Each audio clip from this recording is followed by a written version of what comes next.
പൈസ അയച്ച എവിഡൻസ് പൈസ അയച്ചിട്ടുള്ള ബാങ്ക് സ്റ്റേറ്റ്മെന്റ് കാര്യങ്ങൾ എല്ലാ എവിഡൻസും എൻ്റെ കയ്യിലുണ്ട്.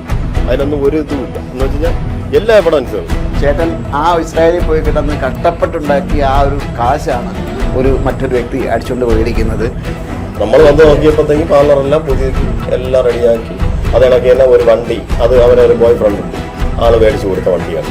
അത് അവരെ പേരിലാക്കുന്നില്ല വണ്ടി. പോയിട്ട് വന്നതിന് ശേഷം പൈസ നമുക്ക് അകപ്പെട്ടു എന്ന് പറയുന്നു. ഈ സ്ത്രീയെക്കുറിച്ച് ഒരാളാണ്. നമസ്കാരം. ഈ പറയും പോലെ പ്രവാസികളെ പറ്റിക്കുന്ന ഒരുപാട് കഥകളൊക്കെ നിങ്ങൾ ഇതിനു മുമ്പും ചാനലിൽ കൂടി പറഞ്ഞിട്ടുള്ളതാണ്. എൻ്റെ കൂടെയുള്ളത് സുജി എന്നുള്ള വക്കത്തുള്ള ചെറുപ്പക്കാരനാണ്. അദ്ദേഹം വിദേശത്ത് പോയി ഇസ്രായേലിൽ പോയിട്ട് ഒരു വർഷം കഷ്ടപ്പെട്ട് ഉണ്ടാക്കിയ കാശ് മൊത്തം മറ്റൊരു വ്യക്തി അടിച്ചുകൊണ്ട് പോയി. ഇപ്പോൾ അദ്ദേഹവും അദ്ദേഹത്തിൻ്റെ ഭാര്യയും കുട്ടിയും കൂടെ തെരുവിലേക്ക് ഇറങ്ങേണ്ട ഒരു അവസ്ഥ, ഒരു ഗതികേടിലേക്ക് വന്നിരിക്കുകയാണ്. എന്തായാലും അദ്ദേഹത്തിന് പറ്റിയ വിഷമങ്ങളെല്ലാം കാര്യങ്ങളൊക്കെ അദ്ദേഹം തന്നെ പറയും. ചേട്ടൻ ഒരു വർഷം ഇസ്രായേലായിരുന്നു അല്ലേ? എങ്ങനെ ഇസ്രായേലായിരുന്നു. ഞാനും എൻ്റെ വൈഫും കൂടെ ഇസ്രായേലായിരുന്നു. അപ്പോൾ അവിടെ നിന്ന് ഇവർക്ക് തൊട്ടടുത്ത വീടും നമ്മൾ റിലേഷൻ ഒക്കെ തന്നെ പരിചയമുള്ള ആൾ തന്നെ. അങ്ങനെ ഇവരെ പേരിൽ പൈസ ഓരോ ആവശ്യങ്ങൾ പറഞ്ഞെന്ന് വെച്ചാൽ അച്ഛന് സുഖമില്ലെന്നും പിന്നെ വീട് പണിയാൻ വേണ്ടിയിട്ടും ഇതെല്ലാം ആദ്യത്തെ ഘട്ടത്തിൽ മേടിക്കുമ്പോൾ പൈസയൊക്കെ തിരിച്ചൊക്കെ ചെറുതായിട്ടൊക്കെ തരുമായിരുന്നു. പിന്നെ ലാസ്റ്റ് ആയപ്പോഴത്തേക്കും തിരക്കുമില്ല, ഒന്നുമില്ല. ആ ഒരു ഇതായിട്ട് നിന്ന് പിന്നെ ഏറ്റവും അവസാനം ഈ വന്ന് ചോദിച്ചപ്പോഴത്തേക്കും പറയുന്നത് ഇത് പൈസ ഇല്ല, അങ്ങനെയുള്ള ഒരു സംസാരമാണ്. നാട്ടിൽ ജോലി കഴിഞ്ഞ് വന്നതിന് ശേഷം ഞാൻ വന്നതിന് ശേഷം പറഞ്ഞ് പൈസ ഇല്ല, ഇതണക്ക് എന്നെ കൊണ്ട് തരാൻ ഒരു മാർഗ്ഗവും ഇല്ല, അങ്ങനെയാണെന്നൊക്കെ പറഞ്ഞു. അതിനുശേഷം ഇവരിപ്പോൾ 10 ദിവസത്തെ ടൂറിന് എന്ന് വെച്ചാൽ പല സ്ഥലങ്ങൾ തരാൻ കാശില്ല. എനിക്ക് തരാൻ കാശില്ല. ഇവരിങ്ങനെ ആർഭാടമായിട്ട് അടിച്ചു പൊളിക്കുന്നത് നമ്മളെ കൺമുമ്പിൽ തന്നെ നമ്മൾ കണ്ടുകൊണ്ടിരിക്കുകയാണ്. എന്ന് വെച്ച് കഴിഞ്ഞാൽ ഇപ്പോൾ 10 ദിവസത്തെ ടൂറിന് പോയി വിയറ്റ്നാം, അങ്ങനെ കുറേ സ്ഥലത്ത്, മലേഷ്യ, അങ്ങനെയുള്ള സ്ഥലത്ത് പോയി കറങ്ങി തിരിഞ്ഞ് അവരൊരു ബോയ് ഫ്രണ്ട് ഉണ്ട് വക്കത്തുള്ള തന്നെ ആ പാർട്ടി. അയാളും കൂടെ ചേർന്നിട്ട് തന്നെ ഈ കൊച്ചിയിൽ വെച്ച് നമ്മൾ കണ്ട്, കൊച്ചിയിൽ എയർപോർട്ടിൽ വെച്ച് നമ്മൾ കണ്ട്. അതേപോലെ തന്നെയാണ് ഇവർ തിരിച്ച് 10 ദിവസം കഴിഞ്ഞ് വന്നതിന് ശേഷം രാത്രി 10:30 മണിക്ക് ഈ എയർപോർട്ടിൽ വെച്ച് കണ്ട്. അന്നത്തെ ദിവസം ഈ സ്ത്രീ വീട്ടിലും എത്തിയിട്ടില്ല, മനസ്സിലായില്ലേ? അപ്പം അങ്ങനെയുള്ള കാര്യത്തിൽ വെച്ചിട്ട് ഇത്രയും ആർഭാടമായിട്ട് എന്ന് വെച്ച് കഴിഞ്ഞാൽ നല്ല രീതിയിൽ പൈസ ഇതാക്കുകയാണ്. എന്ന് വെച്ചാൽ നമ്മളെ ഇത്രയും മേടിച്ച് പറ്റിച്ചിട്ട് എൻ്റെ എല്ലാ എവിഡൻസും ഉണ്ട്. പൈസ അയച്ചിട്ടുള്ള ബാങ്ക് സ്റ്റേറ്റ്മെന്റ് കാര്യങ്ങൾ എല്ലാ എവിഡൻസും എൻ്റെ കയ്യിലുണ്ട്. അതിലൊന്നും ഒരു ഇതുമില്ല. എന്ന് വെച്ച് കഴിഞ്ഞാൽ എല്ലാ എവിഡൻസുകളും പല വീഡിയോകള് കാര്യങ്ങൾ ഇതെല്ലാം ഉണ്ട്. ഇവർ ഈ പരിപാടി ചെയ്യും എന്നുള്ളത് നമ്മൾ ഇത്രയും വിചാരിച്ചില്ല. ഇത്രയും അടുത്ത് കിടന്നിട്ട് ഇത്രയും നമ്മൾ പ്രതീക്ഷിച്ചില്ല. എത്ര ലക്ഷം രൂപ പോയി? 11 ലക്ഷത്തി ചില്ലുവാൻ രൂപ പോയി. ഇപ്പൊ ചേട്ടൻ്റെ അവസ്ഥ എന്താണ്? എൻ്റെ അവസ്ഥ എന്ന് വെച്ച് കഴിഞ്ഞാൽ ഞാനിപ്പോൾ എൻ്റെ ഒരു വീടുണ്ടായിരുന്നു, ഞാൻ പണിത് ആ വീട് പണിയാൻ വേണ്ടിയിട്ടാണ് ഉള്ള കാശായിരുന്നു, അത് മൊത്തം പോയി. ഇനിയിപ്പോൾ ആ വീട് ഞാൻ വിൽക്കാൻ വേണ്ടി ഇട്ടിരിക്കുകയാണ്. അതിന് ബാധ്യത ഉണ്ടോ വീടിന്? സംഘത്തിൽ അതിൻ്റെ പ്രമാണവും കാര്യങ്ങളൊക്കെ സംഘത്തിലിരിക്കുകയാണ്, അതെടുക്കാറുണ്ട്. അപ്പോൾ അതിനൊക്കെ വെച്ചിട്ടെന്ന് വെച്ചാൽ പലിശ ഓരോ ദിവസം കൂടിക്കൊണ്ടിരിക്കുകയാണ്. ഒരു മാർഗ്ഗവും ഇല്ലാതെ നടക്കുകയാണ് ഇപ്പോൾ. എന്ന് വെച്ചാൽ കയ്യിൽ പോലും ഒരു 5 പൈസ പോലും എടുക്കാതില്ലാത്തൊരു സ്ഥിതിയായി കളഞ്ഞു. ഈ ഒരു ഒറ്റ സ്ത്രീ കാരണമാണ് ഇതാക്കിയത്.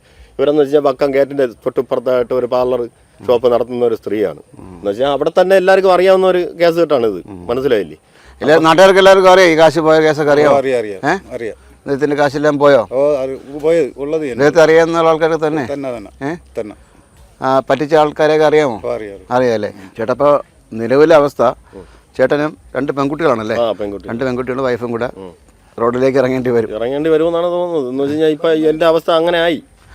ഇവർ ഇത്രയും പൈസ കൊണ്ടുപോയെന്ന് വെച്ചാൽ നിസാര പൈസ ഇല്ലല്ലോ, നല്ലൊരു എമൗണ്ടാണ് കൊണ്ടുപോയത്. അല്ല, നമ്മുടെ സാധാരണക്കാരെ സംബന്ധിച്ചോളം 12 ലക്ഷം എന്ന് പറഞ്ഞത് വലിയ എമൗണ്ട് തന്നെയാണ്. ഇപ്പൊ അവരുമായിട്ട് സംസാരിക്കാനോ കോംപ്രമൈസിനോ ശ്രമിച്ചായിരുന്നു? ഈ അടുത്ത കാലത്ത് പെരുമാതറ ചെല്ലണമെന്ന് പറഞ്ഞ് ചെല്ലാൻ പറ്റുമെന്ന് ചോദിച്ചു. അങ്ങനെ ഞാൻ വണ്ടി എടുത്ത് ഞാൻ ചെന്നായിരുന്നു. ചെന്ന സമയത്ത് പറഞ്ഞ് പൈസ തരാം, ഫുള്ള് പൈസ തരാം, നാളെ മറ്റന്നാളെ തരാമെന്ന് പറഞ്ഞു. അതിന്റെ പിറ്റെന്നാണ് ഈ സ്ത്രീ ഇവിടെ നിന്ന് മുങ്ങുന്നത്. പിന്നെ ഒരു 10 ദിവസത്തേക്ക് ഇവരെ കാണാനില്ല.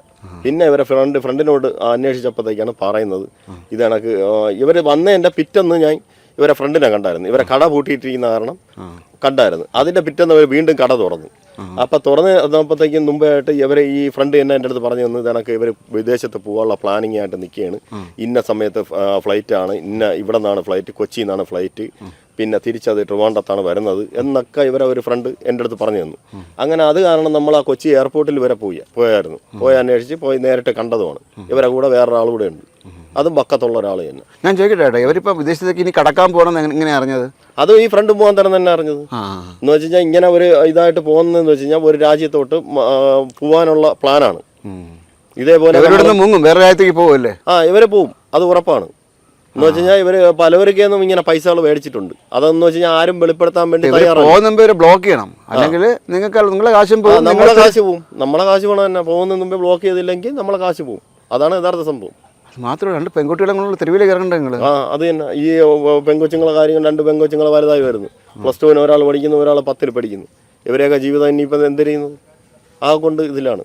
സൂചേൻ്റെ വൈഫ് കൂടെ ഉണ്ട്. സൂചേൻ്റെ വിക്കാട്ടേക്കുന്ന വീടാണിത്. ഇതാണ് ചേട്ടൻ്റെ അവസ്ഥ. ഈ വീട് പണിക്ക് വേണ്ടിയാണ് ഇസ്രായേലിൽ പോയതല്ലേ?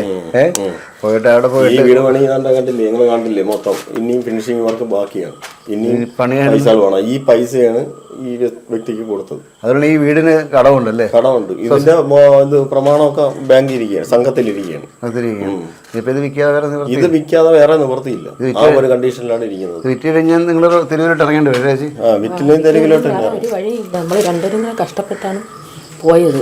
ഇസ്രായേലിൽ പോയി കഷ്ടപ്പെട്ട് ഈ പൈസ മൊത്തം ഇവള് പറ്റിച്ചിട്ടാണുള്ളത്. കഷ്ടപ്പെട്ടെന്ന് വെച്ചാൽ അത്രയ്ക്ക് വേണ്ടി കഷ്ടപ്പെട്ട് ഒരു 5 പൈസ പോലും ഇല്ലാതെ ഇവര് ഓരോ ആവശ്യങ്ങൾ പറഞ്ഞ് അച്ഛന് സുഖമില്ല, പൈസ വേണം, ഫ്രഞ്ച് പഠിപ്പിക്കണം, അവർക്ക് പാർലർ പുതുക്കണം, ഇതെല്ലാം ഓരോ ആവശ്യങ്ങൾ പറഞ്ഞ് നമ്മളിന്ന് വാങ്ങി നാട്ടിൽ വരുമ്പോൾ നിങ്ങൾക്ക് തരാം എന്ന് പറഞ്ഞ് നാട്ടിൽ വന്ന് പലവട്ടം അവരോട് പൈസ ചോദിച്ച് ഇവരാരും 5 പൈസ പോലും തന്നിട്ടില്ല. ഇപ്പോൾ ഇവർക്ക് വന്നിട്ടെന്ന് വെച്ച് കഴിഞ്ഞാൽ അവരുടെ പാർലറിനകത്തുള്ള മെഷീനറികൾ എന്ന് വെച്ചാൽ ഹൈഡ്രോഫേഷ് ചെയ്യുന്ന മെഷീൻ അങ്ങനെയൊക്കെ ഉള്ളത്, പിന്നെ പാർലറിൽ ഈ തറയിൽ സ്റ്റിക്കർ കാര്യങ്ങൾ, ചെവരിൽ സ്റ്റിക്കർ കാര്യങ്ങൾ, കസേര, മേശ, ഇതെല്ലാം അവർ ചെയ്തിരിക്കും. നമ്മൾ വന്ന് നോക്കിയപ്പോഴത്തേക്കും പാർലറെല്ലാം പുതുക്കി എല്ലാം റെഡിയാക്കി. അത് കണക്ക് തന്നെ ഒരു വണ്ടി, അത് അവരൊരു ബോയ് ഫ്രണ്ട് ഉണ്ട്, ആള് മേടിച്ചു കൊടുത്ത വണ്ടിയാണ് അത്. ഒരു ഇതിപ്പോൾ അവരെ പേരിലാക്കുന്നില്ല വണ്ടി, അത് വേറെ ഏതാ മേടിച്ച ഒരു പയ്യൻ്റെ ആയിട്ടാണെന്ന് തോന്നുന്നു. അതിൻ്റെ ഇവരെ പേരിൽ ഇപ്പോൾ ഒരു ബാക്കിയില്ല. ഇവരെ പേരിലാക്കാതെ വെച്ചിരിക്കുന്നതെന്ന് വെച്ച് കഴിഞ്ഞാൽ നമ്മളെ ഈ പൈസ മറിക്കാനുള്ള പരിപാടി. എന്ന് വെച്ച് കഴിഞ്ഞാൽ ഞാൻ ഈ പൈസ ഇതിങ്ങനെ ചെയ്തിട്ടില്ല എന്നുള്ളൊരു പരിപാടി കാണിക്കാൻ വേണ്ടിയിട്ടാണ് അങ്ങനെ ചെയ്യുന്നത്. വണ്ടി സ്വന്തം പേരിലാക്കുന്നില്ല. ഉള്ള വണ്ടി ഇവരെ കയ്യിൽ ഇരുന്നത് കൊടുത്തിട്ടാണ് വേറെ വണ്ടി എടുത്ത് വെച്ചിരിക്കുന്നത്. പക്ഷേ ആ വണ്ടി ഇതുവരെയ്ക്ക് അവരെ പേരിൽ മാറിയിട്ടില്ല. അതുവരെ നമ്മൾ RTO വരെ പോയി അന്വേഷിച്ചു. ഏതായാലും മനുഷ്യനെ മാത്രമേ വിശ്വസിക്കാൻ പറ്റൂ. അങ്ങനെ ചേട്ടൻ ആ ഇസ്രായേലിൽ പോയി കിടന്ന് കഷ്ടപ്പെട്ടുണ്ടാക്കിയ ആ ഒരു കാശാണ് മറ്റൊരു വ്യക്തി അടിച്ചുകൊണ്ട് പോയിരിക്കുന്നത്. എന്നിട്ട് യാതൊരു നാണവും മാനവും ഇല്ലാതെ അവർ ലോകരാജ്യങ്ങളിൽ ഇറങ്ങാൻ പോകുന്നു. അടുത്തത് കേസിൽ നിന്ന് രക്ഷപ്പെടാൻ വേണ്ടി ഇന്ത്യ വിട്ടു പോകാൻ പോകുന്നു. അങ്ങനെ ഒരുപാട് കാര്യങ്ങൾ ചേട്ടനും ചേച്ചി 2 പെൺമക്കളും തെരുവിലേക്ക് ഇറങ്ങേണ്ട അവസ്ഥ സംജാതമായിരിക്കുന്നു. എനിക്ക് ബഹുമാനപ്പെട്ട സംവിധാനങ്ങളോട് പറയാനുള്ളത്, ഇവരുടെ യാത്രയെങ്കിലും ബാൻ ചെയ്യുക. കാരണം ഇത്തരം ഒരു കുടുംബത്തെ ചതിച്ചിട്ടാണ് ഇവർ ഈ നാട് വിട്ടു പോകാൻ പോകുന്നത്. സംവിധാനങ്ങൾ ശ്രദ്ധിക്കുക, ഇവർക്ക് നീതി ലഭിക്കുക. ക്യാമറ പ്രേംജിത്തിനൊപ്പം ശ്രീജിത്ത് മാരാർ സൈനിങ് ഓഫ്.